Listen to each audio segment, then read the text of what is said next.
Argiaren podcastak.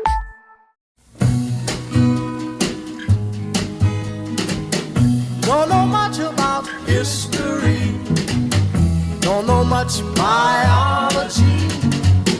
Don't know much Hau, oroimen histerikoa da. Historia diren istorioek txoratzen gaituztenon podcasta. But I do know that I love you. And I know that if you love me too, what a wonderful world this would be. Morning, ahora, how do you do? Edot. Munduan barrena, nik ondorengo bihitzak ez denez gero, Iraiak eta Amaika, gehiengoak, seguruna jakingo du zerbait erantzuten, batzuk bizipenetatik, baina gehiengoa seguruna edabidetatik. Eta, bueno, jankik munduan bere hegemonia inposatzeko armez gain oso argi izan zuten ez borroka kulturala ezinbestekoa zela, guzti hori aurrena etortzen zaiguna, edo etortzen zaigun irudia, nahiko konpartitua da, ez? Bidorre antzekoen zun txiketarena izango da, baina Iraiak Amaika bikote horrek atzean hori baino, bueno, desente gehiago du atzean, ez da? Bentsat efemeri dagokienez. Bai, egia da urteko egun guztia dauzkatela beren efemerideak, baina badirudi egun batzuetan, ez dakit gertakizun garrantzitsuak edo pilatu egiten direla, eta hori gertatzen da Irailaren 11arekin, baino ez dakit dan hori aladan edo hori ez Dorrebikien atentatuen horrek eragin duen, pues hori ez fetxa hori berezia izatea. Azkenian oso berria delako efemeridea, ez? Gehienok, bentsat 25 urtetik gora dazkagunok, ez? Gogoan daukagu, oso ikusgarria izan zelako ere, bai? Oso simbolikoa, ez? Bai. Eta ondorio gogorrak izan zituenak, inkluso Euskal Herrian bertan ere, baina bai. Hori da. Baina, bueno, kontua da, badirela beste Irailaren 11 ezagun batzuk, eta bueno, errepaso bat egingo dugula, ez? Hori, atzeko zaurre edo aurreko zatzera.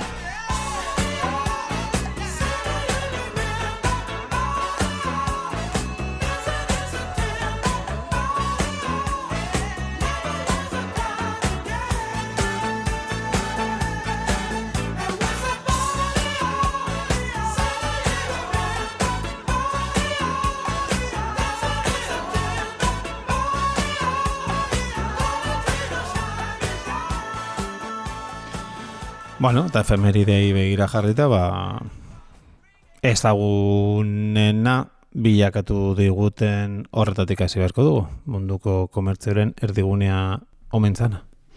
Bai, hori da, ez? 2001ko Irailaren 11an World Trade Centeren aurkako atentatua izan zen. Askotan ahaztu egiten dugu, baino Pentagonoa ere erasotu zuten. Bai. Eta bueno, nik ere bintzat Dorrebikien irudiaz gain beste irudi bat geratu zitzaidan, eta izan zen George Bush presidenteari berria eman ziotenean, ez? Eskola baten zegoela, edo... Bai, beraz, ekan alegrantziarekin, ez? Aurre eskola horretan belarrira susurlatu, eta nola, disimula, bueno, ez dakit disimulua zan, edo katakrok egin ziola bere neurona bakarrak, baina bai, arpegi oso ona geratu zitzaion. Eta azkenean dano gogoratzen gera, ez? Gutxi gora beraz zertan ari ginen egun horretan, momentu hortan. Bai. Zu? Ni uste dut lanean, ez dakit zertan, baina bai, zen oso epikoa. Bai, bazkalondoa digestu egiten. Goiz izan zirenan, New Yorken, baina hemen Bazkalondoko albistegitan, ez? Ikusi genituen lehengo irudiaiek. Bueno, hori agian denok ezagutzen dugu, eta ez gara hortan gehiegi ilusatuko, baina pixka bat politizatuta den euskaldunei galdetuz gero, Iraiak Amaika, bai, noski lehenengoa Amerikako estatu batuei begira jarriko gara, baina bigarrena, batez eridade baina sarragoa dena, venga, hori izango dugu, pues, zer etorriko zaie burura segituan, segurona. Bai, eta gainera aurten, urte horren borobila da, eta da, 1973an, bera izan dela 50 urte, Pinochetek estatu kolpea jozuela Txilen, Salvador Allenderen gobernuaren aurka. Te recuerdo, Amanda, la calle mojada, corriendo a la fábrica donde trabajaba Manuel. La sonrisa ancha, la lluvia en el pelo, no importaba nada, ibas a encontrarte con él, con él, con él, con él, con él. Son 5 minutos, la vida es eterna en 5 minutos. Suena la sirena, de vuelta al trabajo, y tú caminando lo iluminas todo, los 5 minutos. Salvador Allende, Pinochet, Ugarte, bueno, Euskaldun pietatik dakagu, baina, bueno, Biztor Jalarekin gehatuko gara, beti ederra da, beren entzutea eta. Bueno, Chile, hori ere, nahiko aurrik usteko moduko efemeria izan ziteken. Eta beste ba, segurena, pues, nahiko, bueno, denoi burura etortzen zaiguna, ba, gure aizpena den herrialdea, Butifarra baino luzeago den lurralde zoragarri horretan, zerbait gertatu zelako irailaren 11an, ez? Bai, irailak 11 diada da Katalunian, ez? Hango aberri eguna esan dezakegu, eta berez diada edo Kataluniako eguna 1886an hasi ziren ospatzen, baino berez gogoratzen duten edo gertakizuna da 1714ko irailaren 11an gertatutakoa, eta izan zen Bartzelona erori zela. Berwikeko dukea buruzuten tropa borbonikoek esku erori zen, eta Espainiako suzesio gerraren barruan, eta izan zen gainera 14 hilabeteko setioa eta gero. Hortik ez zebilen beste gure heroi handi bat, Blas de Lezo jauna. 1714an? Ez zenoz? Ez dakit, agian bai. Ez dakit. Kontua da, azkenean hori ez porrot bat eta sufrimendua eta ospatzen ari zera zure egunean, ez? Egia da, ba hori, 19. Mendean hasi zirela porrotura tragedia hura mitifikatzen, ba Victor Balaguer eta alako idazle batzuk, ez? Pues azkenean erresistentzia, ez? Azken uneraino borrokatu izana eta ez? Hori goraipatzen, baina garbi dago Kataluniako egunean ospatzen dela, katalanen porrota, ez? Dela. Bai. Bueno, gutxitetako herriok pues, garaipen gutxi, ez? Bestela... Bai, ze normalean herrialdeen egunetan, ez? Pues, garaipen militarrak, edo irautzak, edo independentzia egunak ospatu dira. Eta, klaro, independentzia egunik ez badaukazu, ez? Estaturik gabeko herria baldimazera, pues, edo zen gauzarekin konformatu behar duzu. Baina behintzat, ez?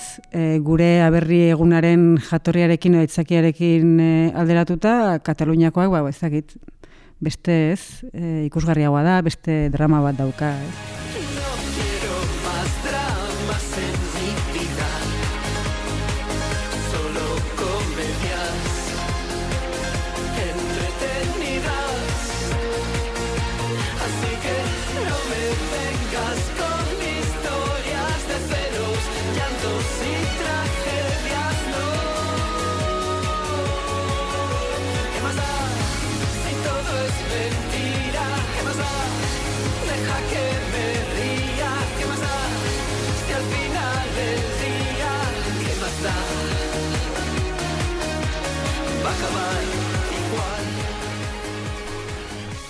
Venga, vale.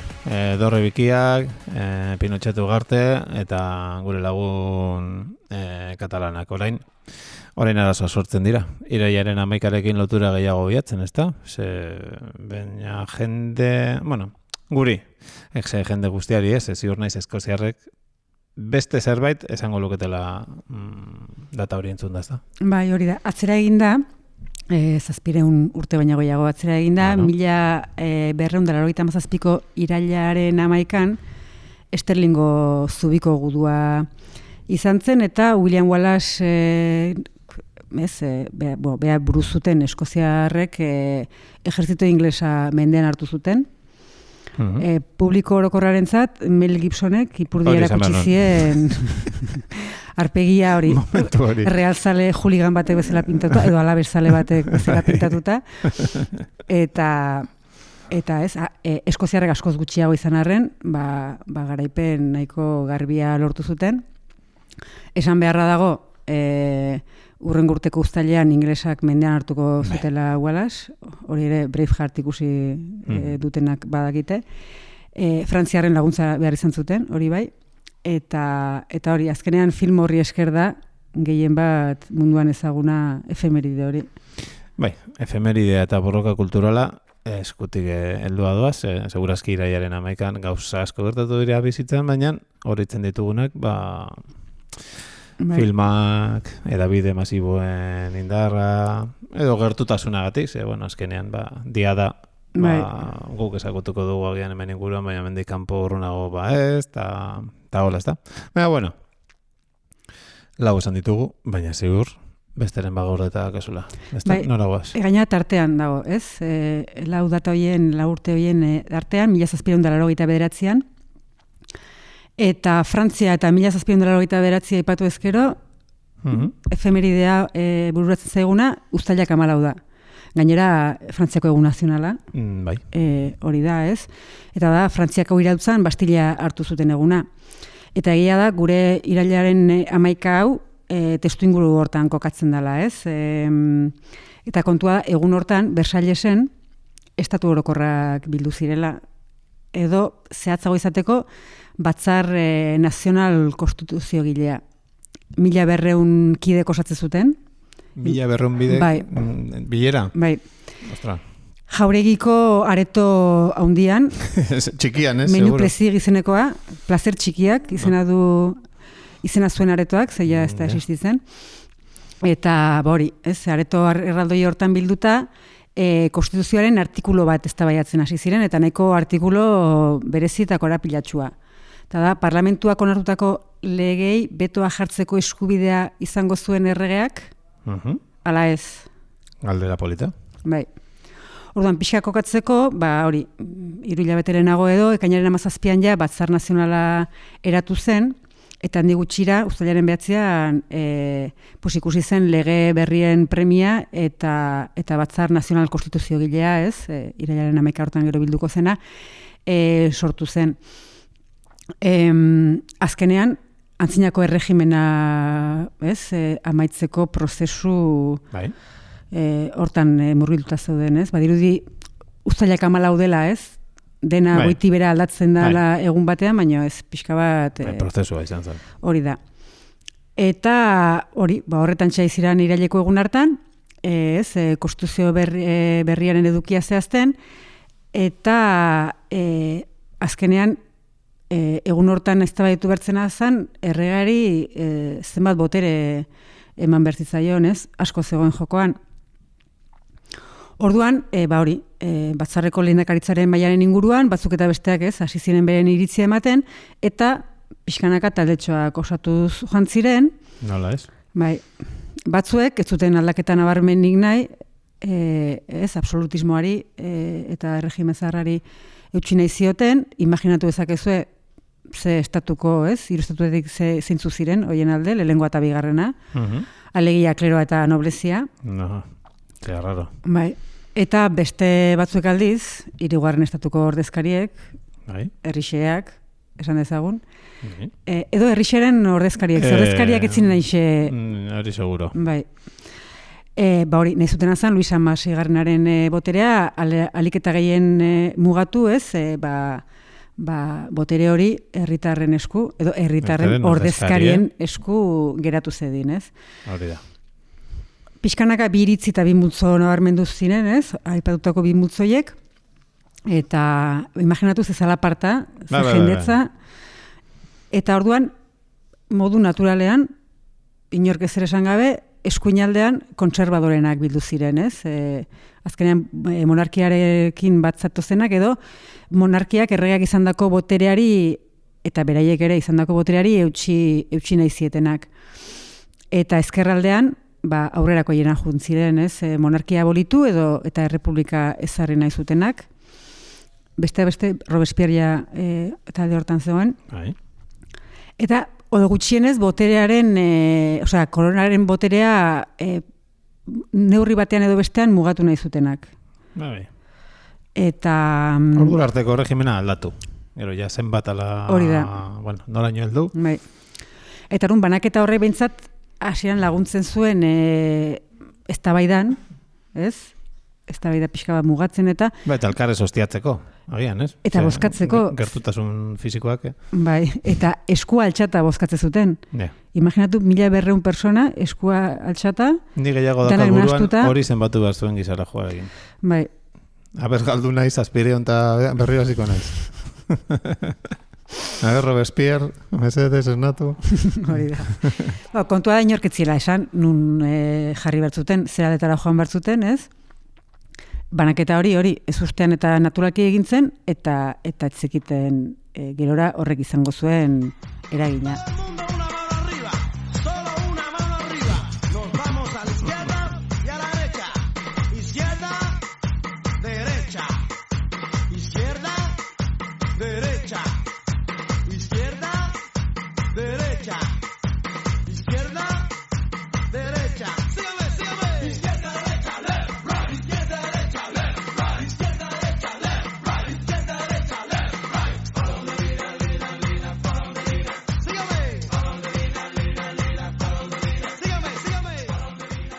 Baina esan behar da, ezker eta eskuinan arteko banaketa hori, ez? Orain horrela esaten diogula, baina orduan etzietela aldei ezker eta eskuina esan, irailaren 15 bertan, hau da, handikan 4 egunetara, Mirabo kokondeak, nobla izan arren, 3. estatuko ordezkaria zena, batzarraren geografia deitu zion banaketa horri, ez? Lehenengo aldiz irailaren 11 sortu, eta gero handik aurrera mantenduko zen banaketa horri.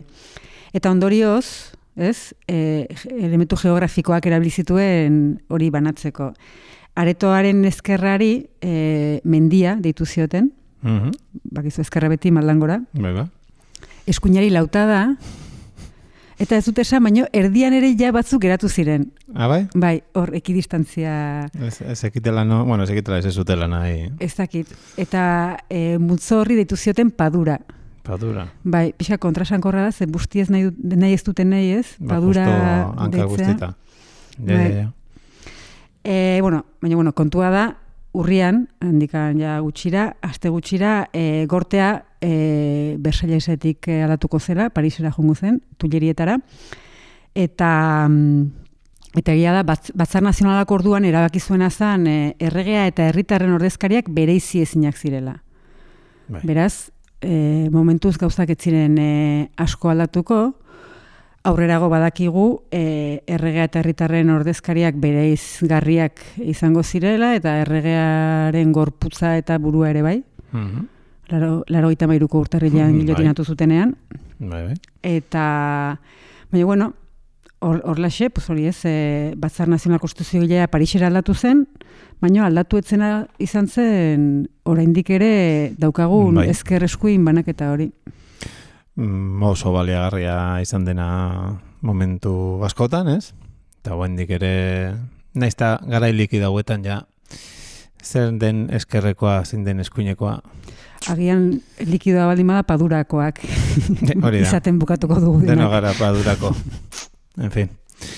Bueno, vale, hauek oso ondo daude, oso interesgarria dira, nagore, Pinochet, Bush, Robespierre, Blas de Lezo, Braveheart, baina, atzo ere zerbait gertatu zen, ez duzu jarri nahi izan hemen, segurazki zure apaltasun iraultzaileagatik, baina irailaren 11etan ere zerbait ospatzen da, duzu, ezta? Nik bai. Hori da. Mundu mailan oraindik ez. Gain besteek ere, jakingo dutenez, nagore zarragoa dugula, ezta? Bai. Urtero dakazu ohitura raro hori. Urteak betetzearena. Nahi dituzu jakinarazi. Zenbat bete ditudan? Munduak zenbat aldiz gozatu duen zutaz? Gaur aipatu dugun urte bada. Aha, vale. Ez naiz 2000 bateko, ez dazkatu 22 urte, eta 700 piko ere ez. Oso, zehatz-mehatz, zientifikoki, eta horregatik, E.Bio, kondorengo kanta ederrau, oparitu nahi dizugu. Aio lagunak. Eskerrik asko.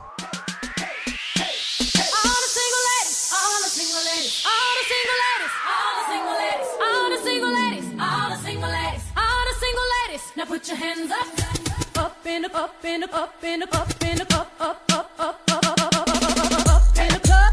Just pop up, I'm doing my own little thing.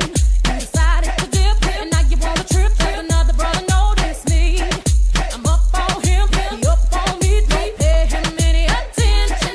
Crying my tears, been 3 good years. Can't be mad at me. 'Cause if you like it, then you should've put a ring on it. If you like it, then you should've put a ring on it. Don't be mad when you see that he want it. 'Cause if you like it, then you should've put a ring on it. Oh, oh, oh, oh, oh, oh, oh,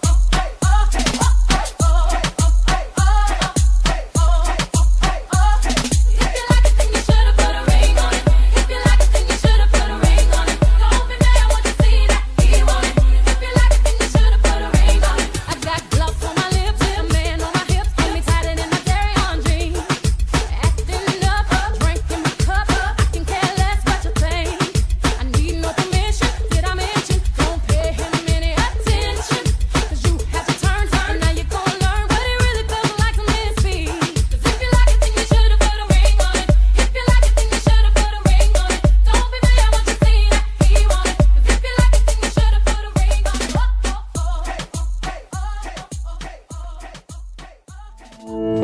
Argiaren podcastak.